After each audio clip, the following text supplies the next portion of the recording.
Ahora, con esto de los deportistas que tanto ganan y que tanto se cuidan y se especializan, ha surgido, digamos, la cardiología, la fisiología y la cardiología han ido de la mano, en el sentido de que ya los deportistas de competencia, de alta gama que le dicen, suelen pedir orientación de acuerdo al sitio donde juegan para conseguir mejor performance en movimiento.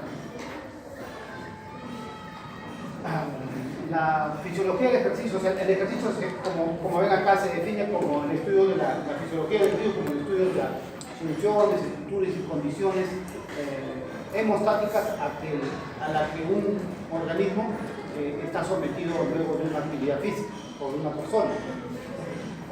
Pero nosotros conocemos que hay dos tipos de ejercicio. Ejercicio que nosotros hacemos normalmente, por ejemplo, yo conversándolos y moviendo los brazos, hago un tipo de ejercicio en el cual utilizo una energía. Esta energía habitualmente es del ATP que poseo y no me requiere mayor demanda energética en forma significativa.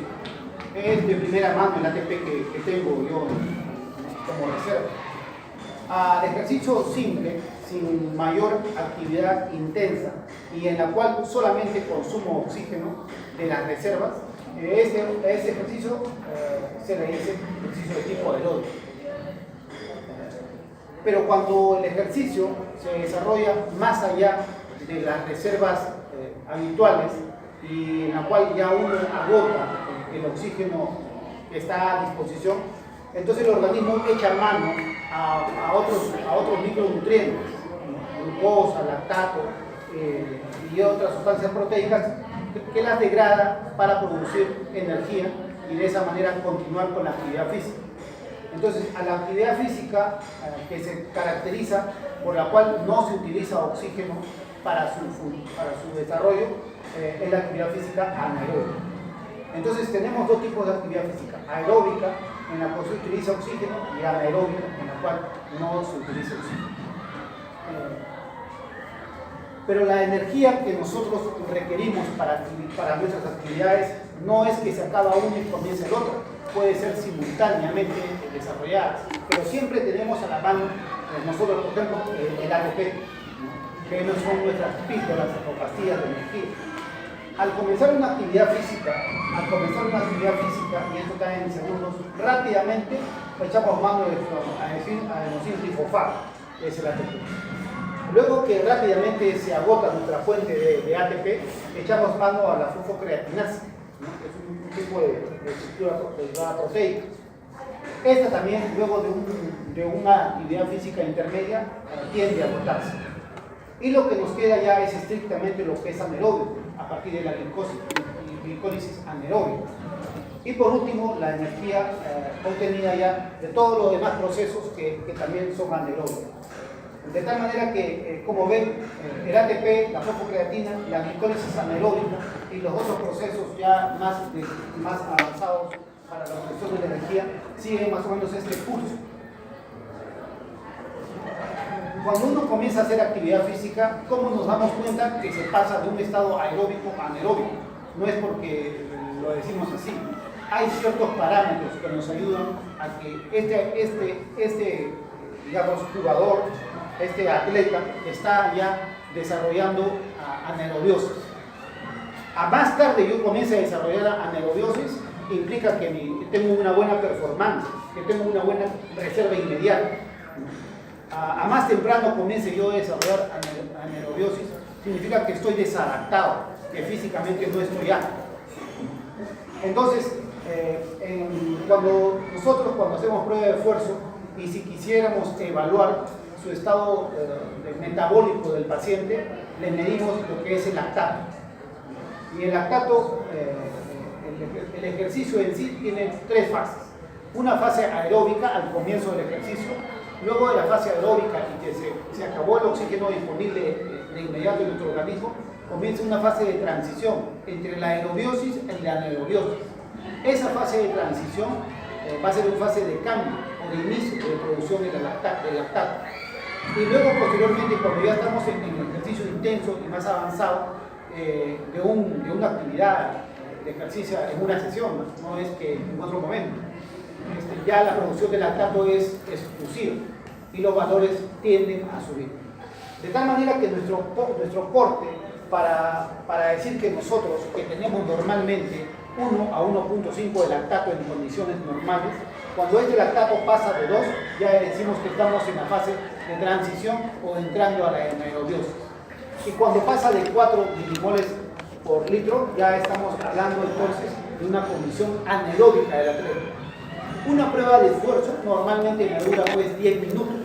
Todos dicen, yo voy a correr, voy a subir a la faja, voy a hacer mi prueba, voy a impresionar. A los 6 minutos la mayoría está pidiendo check, quiere bajarse ya de la faja. ¿Y cómo nos damos cuenta entonces? Durante la actividad física le instalamos una vía y al minuto podemos extraer unas cuantas, 1 mililitro, 2 mililitros, pues estamos lactato. 2 minutos, 4 minutos, 6 minutos, y de acuerdo a la curva del lactato vemos en qué momento cambia del estado anaeróbico al estado aeróbico, del aeróbico al anaeróbico. A más me demore en pasar de un estado a otro, mi condición física es mucho mayor. Entonces, por ejemplo, si este paciente demora 7 minutos en pasar del estado de aerobiosis a anaerobiosis, es un buen atleta. Si demora 1 minuto, 2 minutos, no es un buen atleta.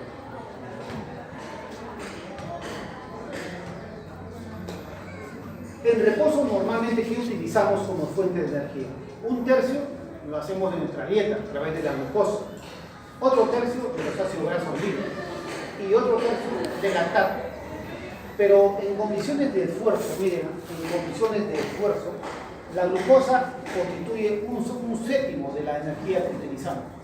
En los ácidos grasos, 1/5, y los niveles de lactato a nivel muscular son casi 2/3.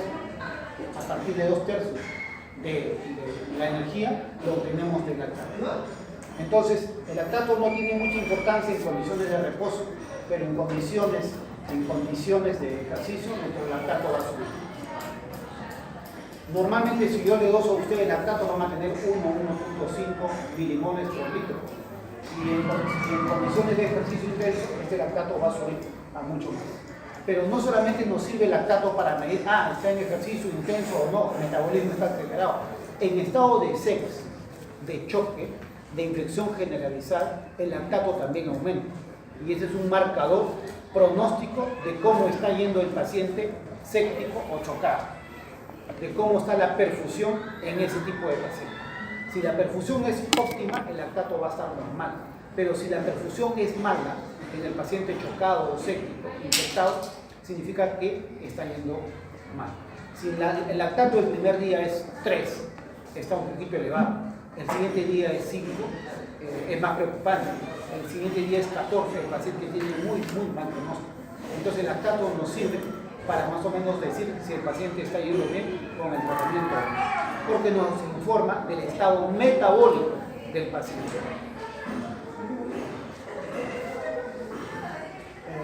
Hay 2 tipos de ejercicio: el ejercicio isométrico y el ejercicio isotónico.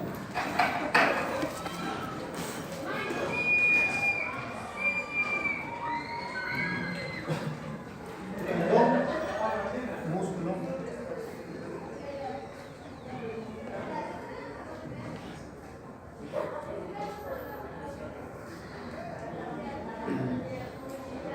En el ejercicio isométrico,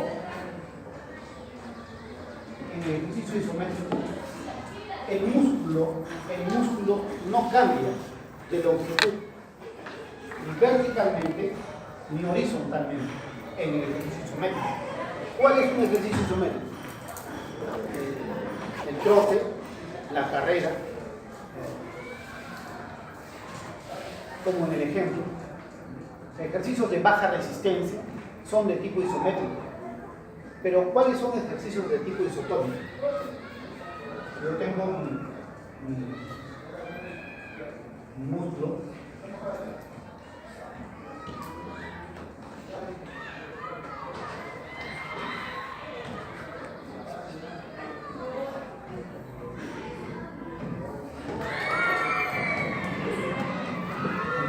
va a contraer.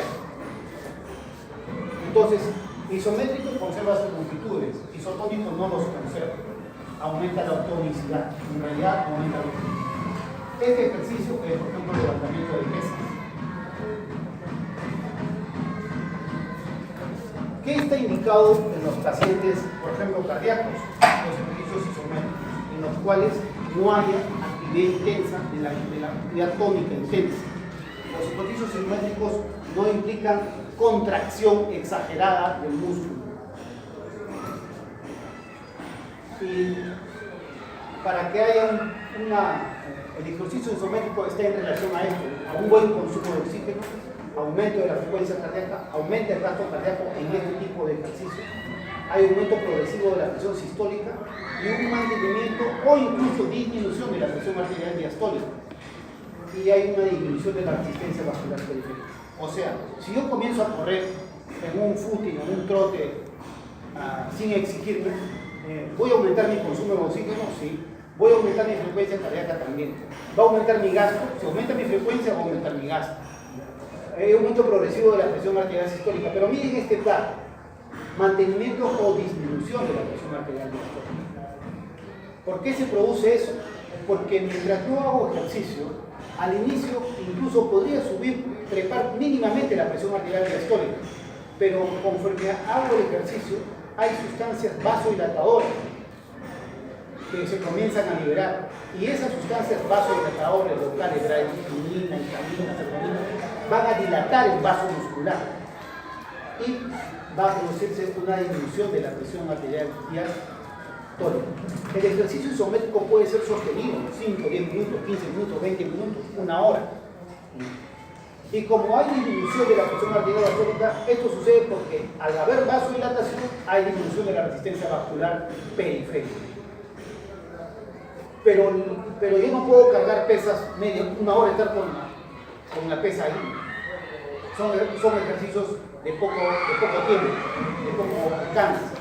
El levantamiento de pesas, que es un ejercicio dinámico pero de tipo anaeróbico, le aumenta frecuencia cardíaca, le aumenta presión sistólica y también aumenta presión diastólica. O sea, el ejercicio dinámico de tipo anaeróbico, que constituye el levantamiento de pesas, en este caso de mancuernas, se diferencia del otro. ¿Por qué? Porque este de acá aumenta presión diastólica y aumenta resistencia vascular. En cambio, este de acá disminuye presión diastólica y disminuye resistencia vascular. ¿Cuál es lo fisiológico? ¿Cuál es lo indicado para el paciente cardiópata? Dinámico, aeróbico, isométrico.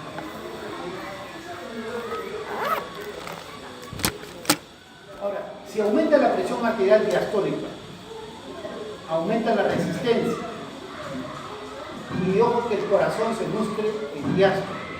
Si el corazón se nutre en diástole, el flujo que llega al corazón se nutre en diástole, y yo le estoy aumentando mi presión arterial diastólica, entonces eso puede influir.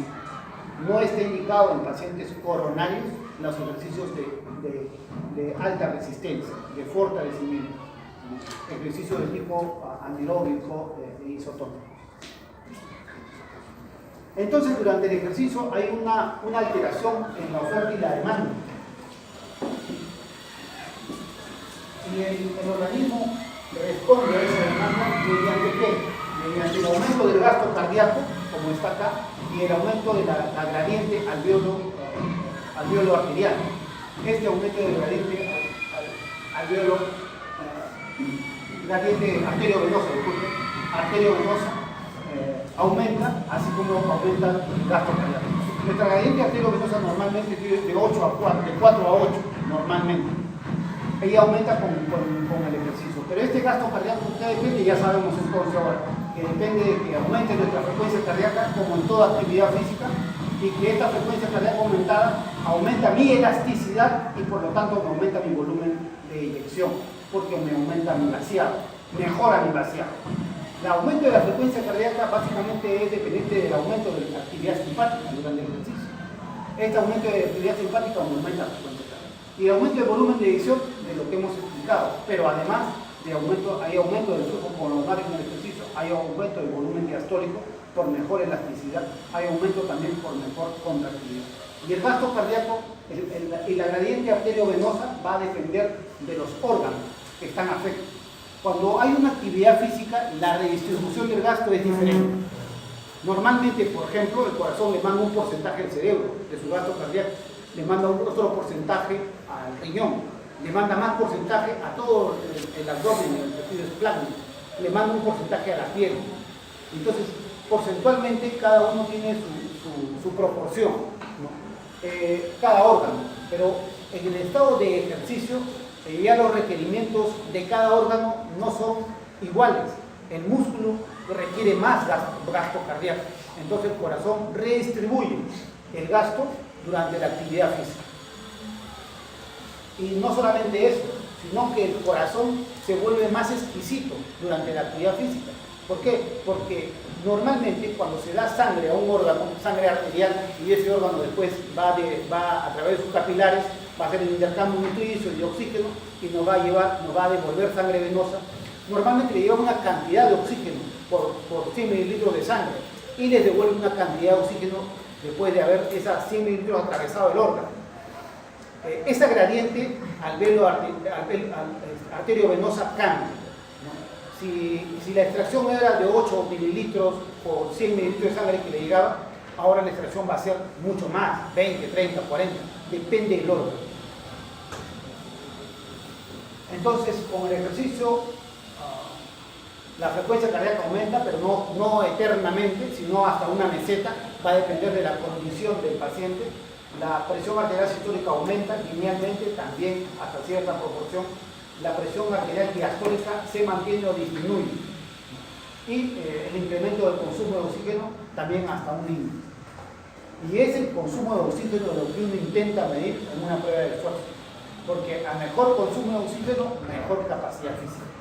Hay una relación entre el gasto cardíaco directo, entre el gasto cardíaco y el consumo de oxígeno. Entonces, normalmente a una actividad física el corazón tiende a redistribuir el gasto y cada órgano se va adaptando al flujo que le corresponde en ese momento de actividad física o en ese momento de sepsis o en ese momento de shock cardiogénico, ¿no? Cada uno pide la parte que le corresponde y el corazón comienza a redistribuir.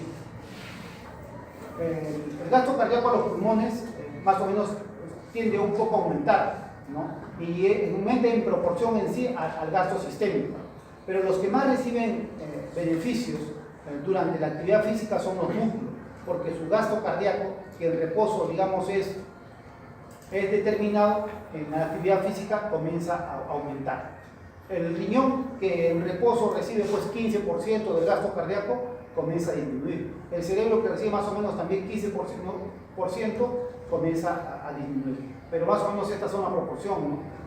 El riñón recibe 15 a 20, el riñón 15 a 20, el cerebro 15, los pulmones un poco menos. En conclusión, los órganos que ganan flujo durante la actividad física son los músculos. El corazón gana mínimamente o no gana, la piel al comienzo gana, luego pierde, y los pulmones ganan, al igual que el sistema en general. Los que pierden flujo durante la actividad física, o sea, pierden gasto cardíaco, el intestino, los riñones, el cerebro y hasta los huesos. Más o menos es este. A ver, persona en reposo, esta es la Sharapova, como dije, en reposo, acá está la Sharapova jugando. En reposo la Sharapova, del 100% de su gasto cardíaco, 20 a 25% lo da el sistema esplácnico, el tubo digestivo. Al corazón siempre coge primero su 4 a 5% del gasto cardíaco. Los riñones tienen 15 a 20% de gasto cardíaco. Los huesos 3 a 5% del gasto cardíaco en reposo. El cerebro 15%. La piel, como vemos acá, 4 a 6%. Y los músculos reciben hasta 20% en reposo. Y entonces más o menos esta es la proporción de la arteria para este flujo, digamos esta arteria para este flujo y así. ¿Qué pasa cuando la Sharapova juega el tenis? Del 100%, o sea, en principio el gasto cardíaco es 5 litros por minuto, tal como quedamos en la fórmula, ¿no? 5 litros por minuto, digamos. de acuerdo a la actividad física, el gasto cardíaco puede aumentar por una vez, por dos, por tres. Al ejercicio máximo aumenta hasta por 5. O sea, nuestro gasto cardíaco, que era 5 litros, llega a ser 25 litros por minuto al máximo ejercicio. Y en máximo ejercicio se ha visto que la región esplásmica y el tubo digestivo disminuye proporcionalmente su gasto cardíaco, que era de 20 a 25 a 3 a 5, de 3 a 5%. El corazón mantiene, el corazón no tiene pierde ni al reposo ni al ejercicio. Mantiene su gasto cardíaco. No solamente esto, el corazón en realidad gana porque mejora su capacidad de extracción del oxígeno de la sangre que le llegue. Los riñones pierden, del 20% que le da el corazón, o sea 10% a cada riñón, llega a 2 a 4% a la actividad física. Al hueso ni lo mira el corazón, le quita casi todo su gasto cardíaco, ¿no? Al cerebro también le quita, lo sacrifica. Además, por más noble que sea, lo sacrifica. En vez del 15% le da solamente 3 a 4%. Por eso que los pacientes, cuando ya están fatigados debido a la actividad física, comienzan a obnubilar. ¿Por qué? Porque el flujo al cerebro está disminuido. Así como que cuando está haciendo actividad física, los jugadores 90 minutos, ¿ven usted que salen a orinar? No, ¿verdad? Porque durante la actividad física el flujo sanguíneo renal disminuye ostensiblemente, entonces no hay formación de orina. Por eso, cuando tengan ganas de orinar, hagan ejercicio y va a ver que la piel recibe 4 a 5% y se va a 5 a 20%. Y los músculos, que miren, tenían 15 a 20%, llegan hasta 70, 80%. O sea, toda la sangre se va al músculo en actividad física. Algo parecido pasa cuando comemos. Cuando comemos, de 20 a 25%, no, a este le llega casi 40, 50%. Fácil. Y si le botón más. ¿Y qué pasa con los pacientes? Algunos pacientes, por ejemplo, refieren, doctor, después de comer me duele el pecho. ¿Y por qué suele pasar eso?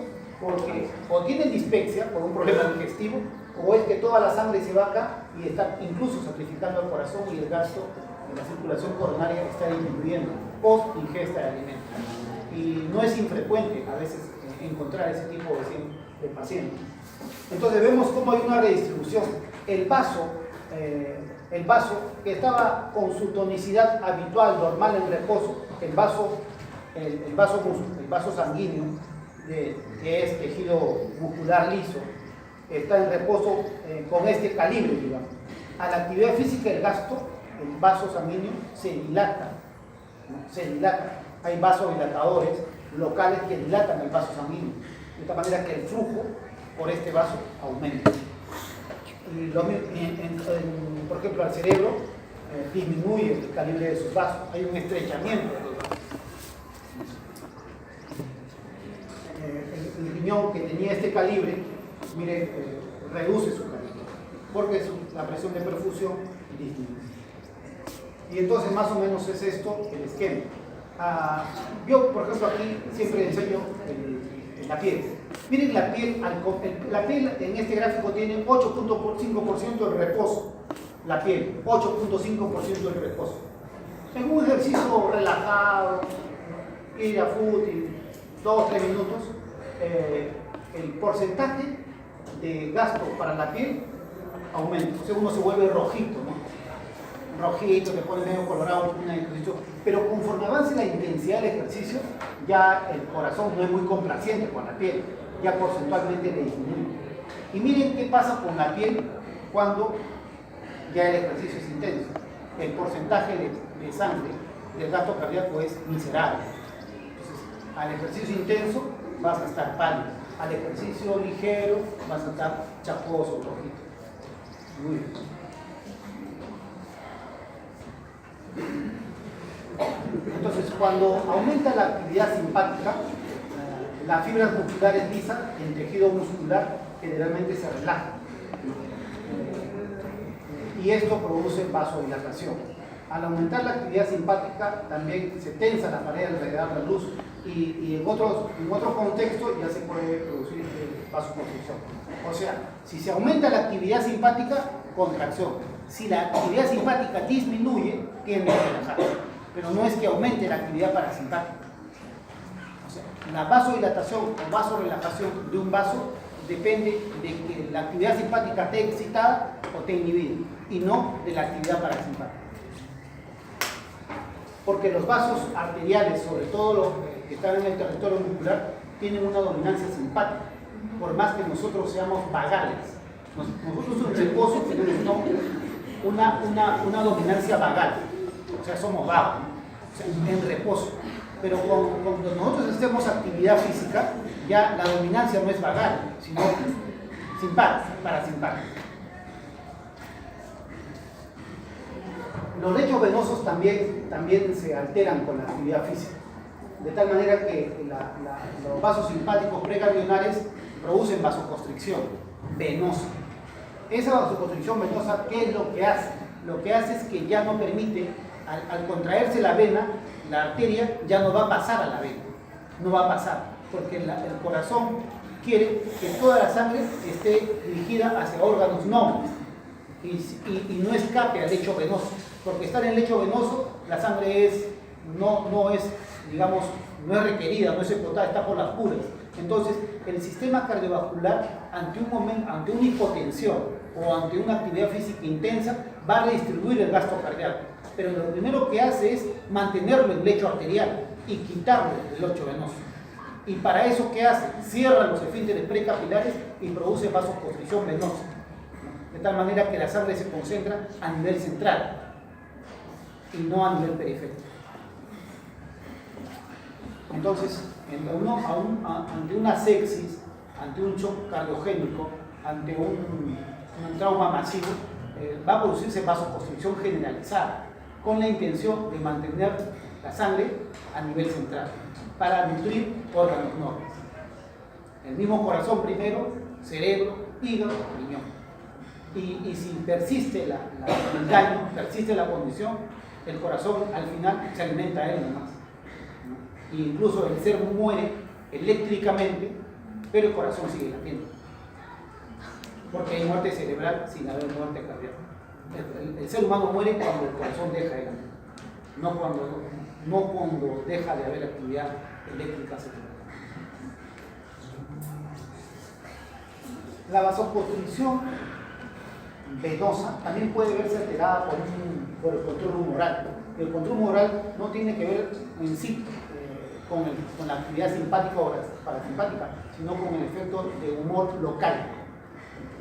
Se ha visto ahora que la gran glándula y la más grande del cuerpo humano es el sistema endotelial, o sea, esa capa de endotelio que reviste a los vasos sanguíneos es la gran glándula actual. ¿Por qué? Porque ahora se sabe que produce bradykinin, histamina, lipotomina, una gama de sustancias vasodilatadoras o vasoconstrictoras.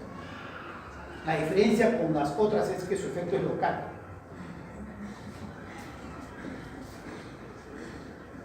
Cuando hay actividad física, hay también aumento de la temperatura, porque aumenta el metabolismo. Este aumento de temperatura también me produce vasodilatación. En las hemorroides está adecuado sentarse sobre agua fría o sobre agua caliente.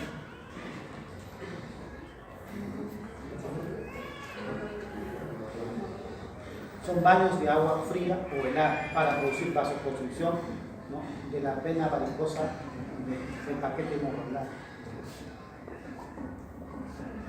Entre las alteraciones circulatorias hemodinámicas tenemos la bomba muscular, que es la actividad isotónica que produce una bomba muscular. Se refiere a la musculatura sólida y de los gemelos, básicamente, cuando hablamos de bomba, del sistema que aprieta en cada contracción a las venas profundas de las extremidades inferiores. Y hablamos de venas profundas, pues, a las tibiales anteriores, posteriores, peroneas, popliteas. En el ejemplo, la bomba muscular es esta, ¿no? Digamos que esta es una vena, en el ejemplo la vena poplítea. Esta vena poplítea está rodeada por dos músculos grandes y está recostada sobre un músculo que es el sólido. Esta vena profunda, el sentido como va normalmente es hacia el corazón, ¿verdad? Porque en la arteria sale del corazón. Va hacia el corazón y la disposición de las valvas de la vena es siempre mirando hacia arriba. De tal manera que cuando la sangre está drenando desde los pies, viene desde los pies, sube la sangre, fácilmente atraviesa esta válvula porque la apertura acá es complaciente. Difícilmente regresa porque el regresar hace que la válvula se cierre. Y ese es el mecanismo por el cual la sangre sube. Pero no lo el único. Para que se complete este proceso de ascenso de la sangre, o sea, el movimiento antigravitatorio de la sangre, tiene que funcionar esta bomba. De tal manera que, como si tenemos un vaso sanguíneo que no está contraído, todo está relajado, al producirse pisar fuerte sobre un solo pie, estos músculos producen aumento de su diámetro, ¿no? Al contraerse, y al aumentar los diámetros aprietan, constriñen la vena. A la sangre que está acá le quedan dos caminos: se va para abajo o hacia arriba, o arriba. No puede ir abajo porque al ir abajo va a cerrar la válvula venosa. Entonces lo único que queda es que si va arriba, va a abrir la válvula, porque ese es el sentido de apertura de esta válvula venosa. Y de esta manera va a comenzar a ascender. Entonces, el mecanismo de Disatergo consiste en que el ventrículo izquierdo expulsa sangre, transmite el vector de presión, ese sigue su rumbo a favor de la gravedad, y luego a través de la bomba muscular comienza a ascender hasta que llega a la aurícula derecha. Esta acción de bomba es la que ejerce, de bomba intermitente, porque no es una bomba continua, es la que ejerce gracias a esta y a las válvulas, es que el retorno venoso, la sangre de miembros inferiores, comienza a subir y va a llegar a la aurícula derecha. Pero también el aumento de la actividad simpática, que ya produce cierta contracción venosa, y de la respiración, porque durante la respiración nosotros al inspirar creamos presión negativa intratorácica. Esa presión negativa intratorácica actúa como una aspiradora hacia el volumen de sangre que está llegando por las venas cavas, y eso hace que aumente el retorno venoso también. Entonces, en conclusión, durante una actividad física, digamos isométrica o isotónica, en este ejemplo es isotónica, tanto la presión sistólica como la diastólica suben. Y si las dos suben, también sube la presión arterial media. En cambio, en la isométrica, pues sube la presión sistólica, pero la diastólica no sube o tiende a disminuir por vasodilatación.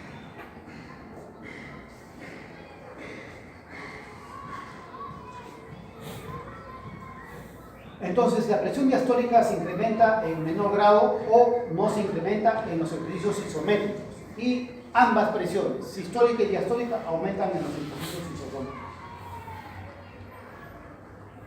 A ver, tenemos que entonces la adaptación de tipo cardíaca es, primero aumenta el volumen minuto, o sea, aumenta el gasto cardíaco.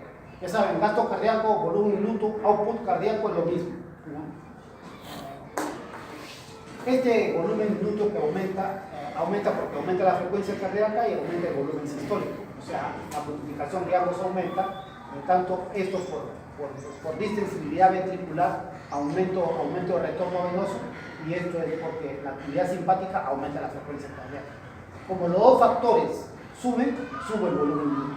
Pero este factor frecuencia cardíaca sube por el reflejo del Bayer-Munich, por disminución de la actividad simpática y por aumento de la actividad simpática. Ahora, este reflejo significa aumenta la presión en la aurícula, aumenta la frecuencia cardíaca. Este es un fenómeno en el cual cualquier distensión en aurícula hace que inmediatamente aumente la frecuencia cardíaca. La aurícula es totalmente excitada y hace que aumente la frecuencia cardíaca. Ojo que en la aurícula derecha se encuentra el nodo sinusal, el nodo ventricular y los haces internodales. Hay una disminución de la actividad parasimpática, entonces la actividad frenadora de la frecuencia cardíaca está disminuida y hay una activación del sistema simpático. Todos estos factores, el que disminuya mi actividad parasimpática, el aumentar mi actividad simpática y el reflejo de Weinbrücke hacen que aumente la frecuencia cardíaca. En el otro lado, el brazo del aumento del volumen latido, volumen de inyección o volumen sistólico, aumenta la actividad simpática y también el retorno venoso. Pero el retorno venoso ya aumenta por lo que hemos explicado. La bomba muscular, ¿no?, que a nivel de los miembros inferiores hace que se cumpla el mecanismo de Bisaterro, la vasoconstricción general, que incluye venoconstricción, y el tórax, que en la inspiración produce presión negativa y aspira el volumen sanguíneo hacia la aurícula derecha. Entonces el gasto cardíaco, que es el volumen minuto, suele aumentar. Y suele aumentar porque aumenta la frecuencia cardíaca y aumenta el volumen latido. Pero no siempre, nosotros hablamos de atletas, hay personas no entrenadas y personas entrenadas. Cuando una persona no entrenada hace actividad física, su gasto cardíaco puede aumentar pues 2 o 3 veces. Pero en las personas entrenadas, el gasto cardíaco puede aumentar 6, 7, hasta 8 veces. Entonces, con la actividad física, a más actividad física desarrollada por el atleta, más gasto cardíaco. En cambio, el que no es atleta tiene un techo, un límite. A más gasto cardíaco, más también se ha visto consumo de oxígeno. Entonces, el atleta consume más oxígeno que el no atleta. Es un buen indicador tener un buen consumo de oxígeno. Y hay una relación directa entonces, y lineal, digamos, entre gasto cardíaco y volumen, consumo de oxígeno. El volumen sistólico, o sea, si el gasto cardíaco mejora es porque mejora la frecuencia, pero básicamente el volumen. Y el volumen sistólico se ve que mejora mucho más en el paciente entrenado que el no entrenado. En el ejemplo que le di, el paciente entrenado tiene una mejor diástole y un mejor vaciado que el paciente no entrenado, que su diástole no es muy complaciente y entonces su volumen latido, su volumen de pulsión es menor. Entonces, el gasto cardíaco en el atleta aumenta, no porque aumenta la frecuencia cardíaca. En el atleta el gasto cardíaco aumenta porque aumenta el volumen latido, básicamente. ¿Ya? Por ejemplo, acá en este ejemplo, un sedentario puede tener yo, por ejemplo, 70, 90 mililitros de volumen latido. Una persona que juega regularmente 150 mililitros de volumen latido. Pero un atleta de alta competencia puede llegar hasta 190. O sea, para ellos 50 latidos por minuto es suficiente para tener un buen gasto cardíaco. Entonces, yo para desarrollar actividad, no, con 50 latidos me estoy desmayando, ¿no? Yo necesito 80 latidos. Pero, ¿quiénes viven más? ¿Los que laten más o los que laten menos por minuto?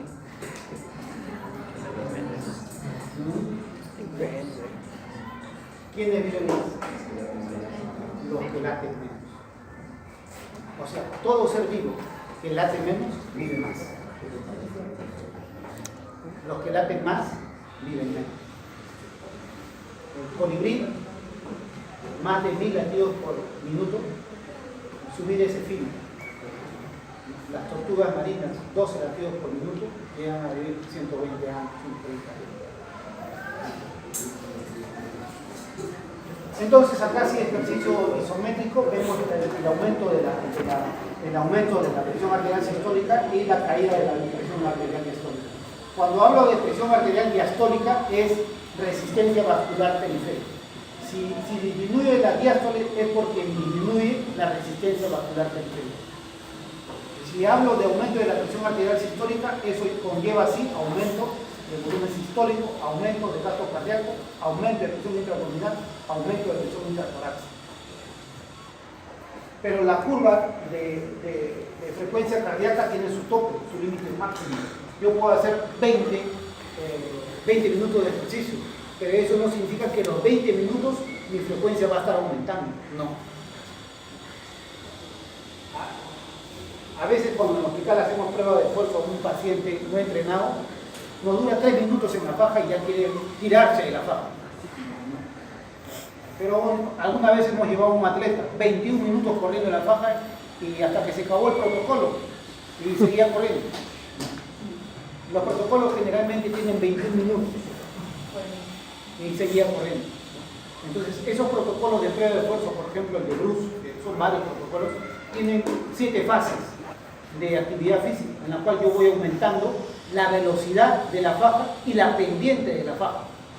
Y entonces, cada 3 minutos, la exigencia para seguir en la prueba de esfuerzo es mayor. Los pacientes no entrenados no te hacen 2 fases de ese protocolo. Los pacientes entrenados te hacen hasta las 7 fases de protocolo.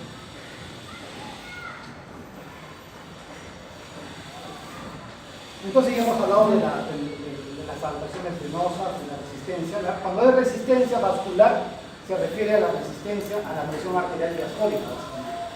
Y la resistencia vascular va cayendo con el ejercicio, así como cae la presión arterial diastólica. ¿Y por qué cae? Por vasodilatadores locales, básicamente. La frecuencia cardíaca, como vemos, aumenta en el entrenado, aumenta mucho, en el no entrenado aumenta mucho más rápido y aumenta más lentamente en el paciente entrenado. Miren cómo el entrenado puede aumentar mucho más rápido, pero su gasto cardíaco no va a ser mayor que el no entrenado, que a pesar de que aumenta menos su frecuencia cardíaca, su gasto cardíaco es mucho mejor. Lo único que nos queda por deducción es que si es el mejor gasto cardíaco y no es por frecuencia, tiene que ser por volumen de actividad.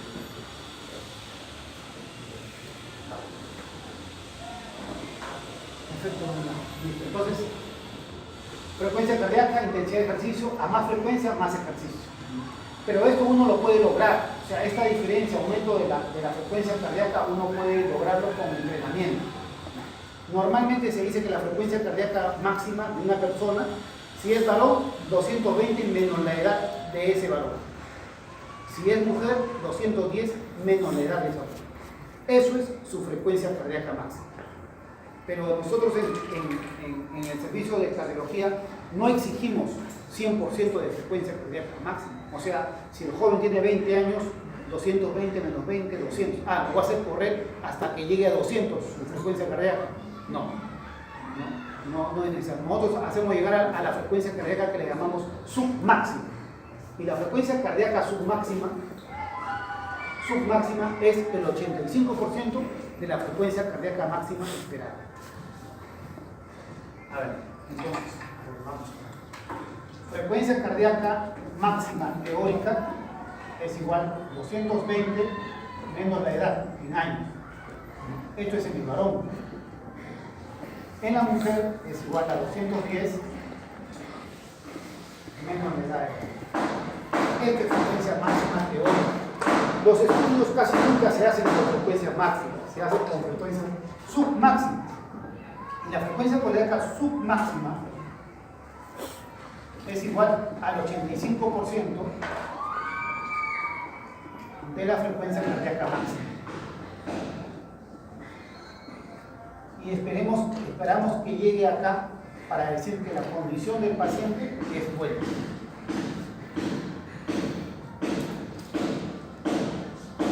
A más edad, la frecuencia cardíaca submáxima va a ser menos. A menos edad, la frecuencia cardíaca va a ser más. Una persona que tiene 80 años, ¿cuál sería su frecuencia cardíaca máxima? ¿Cuánto? Varón. ¿Cuánto? 140. O sea, su frecuencia cardíaca máxima es 140. Para el estudio, entonces, ¿hasta cuánto le tengo que hacer llegar yo? El 85% de 140. ¿Cuánto sería? Ya que sea 115. ¿120? ¿Cuánto? 119. O sea, esa persona, si esa persona de 80 años, coronario, que ha tenido su infarto, me hace la actividad física 5 minutos, me llega a 119 latidos, sin alteraciones en el electrocardiograma, está muy bien. Pero si esa persona comienza a correr y a los 105, 106 comienza a ver desviación del ST en el electrocardiograma, probablemente tenga algún problema coronario de nuevo o de nuevo y tiene que ir al cateterismo cardíaco. En los jóvenes, ¿por qué hacemos la prueba? Para ver actividad física, capacidad, adaptación física y para ver si al estrés hace arritmias cardíacas. En otras personas, ¿por qué lo hacemos? Para ver si controla bien su presión arterial. porque hay pacientes muy ansiosos, emotivos, que ¿cómo me indica que va a ser presión arterial alta? Cuando apenas comienza a hacer el ejercicio, ¡fum!, se dispara la presión.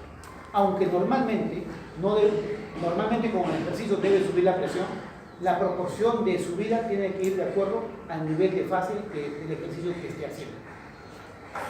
Habitualmente, entre una fase y otra, la presión debe subir 15 milímetros de mercurio, pero no subir de 140 a 200 en apenas la primera fase. Hay una respuesta hipertensiva desproporcionada.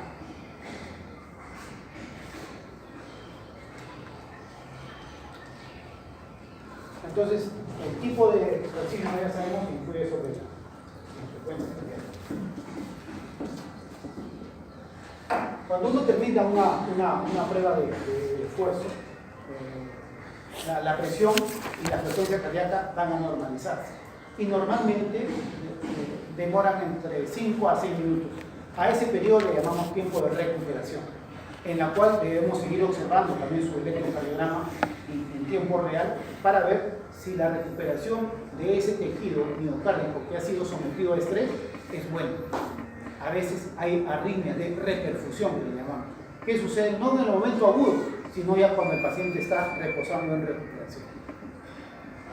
Se espera 6 minutos, luego de los cuales, si no hay ningún evento nuevo, ninguna alteración, se informa como satisfactoria de la prueba, o no satisfactoria si es que hubiera alguna alteración. Entonces, como les explico, en condiciones de reposo nosotros somos vagales y en condiciones de actividad física nosotros nos movemos simpáticos. Entonces, nuestros vasos sanguíneos tienen un predominio vagal, la frecuencia cardíaca